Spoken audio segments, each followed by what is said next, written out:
Well, today's the day. We're gonna put a plow on that bad boy. Oh yeah, baby.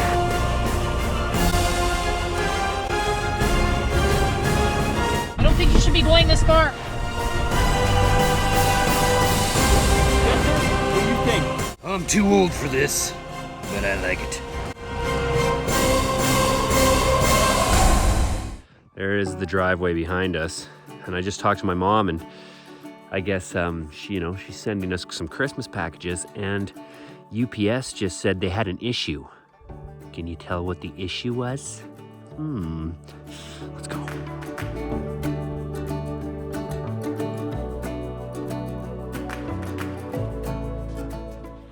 So we bought a plow at Canadian Tire. Probably about 2,000 bucks. It's not top of the line. Buys a plow at crappy tire. What's he expect? Tad on the cheap side for a plow, for a truck, I know. But we're on a budget. We've spent a lot on our house so far. My lovely Josh moved us to a snow belt. We get, 8 to 9 feet of snow in the winter, and the snow does not stop coming.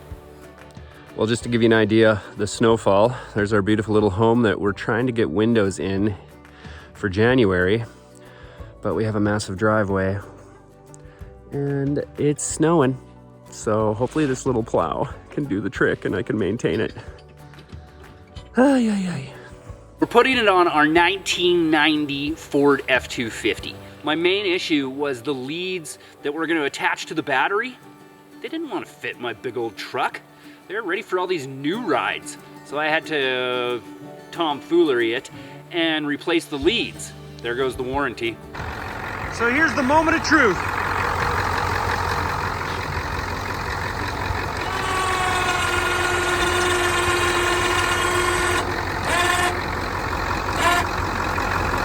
Oh yeah, baby. I just got to get some chains on because I got some snow to plow. And we're gonna see if this bad boy does the trick. We've stayed in it in the back as a camper. It's been a sweet truck since we bought this property, 8-foot box, which is a tad long for plowing snow. But hey, Clive's up for the challenge. He wants to ride. He's 7.3 diesel, baby. All right. Man, these two clowns drag me into all sorts of wild crap.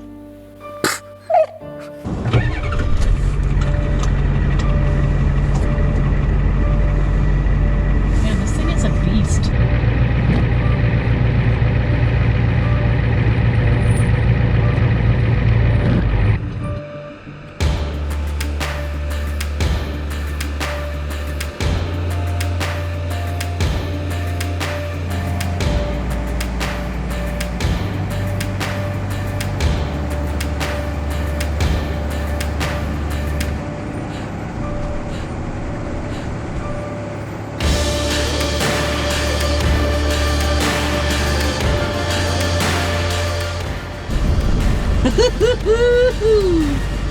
So far this plow is sick.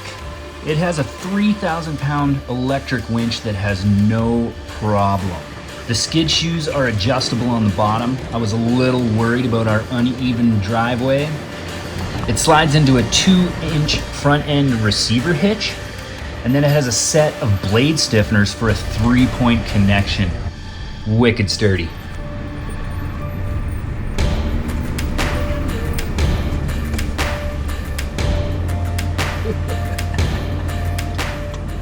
Sarah looks a tad nervous in this truck right now. And I'm trying to keep it cool, but I don't think the look on my face says I'm keeping it cool. I don't think you should be going this far because it goes right down like that. I know what it is.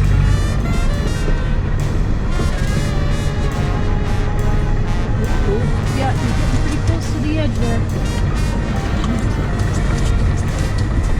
You wouldn't believe the ride in this thing right now. It's bumping, it's shaking, it's a 4-paw hold. Didn't that rock? No, but you're getting close to the ditch part. What are you talking about? See, what am I talking about? I went in the ditch, I know. This truck is making me nervous because Josh just thinks he can just plow through everything, and when you're driving this thing through the snow, you gotta take it easy, and you gotta take your time, and you gotta be gentle with it. Something is gonna happen, and I don't wanna have to say, I told you so.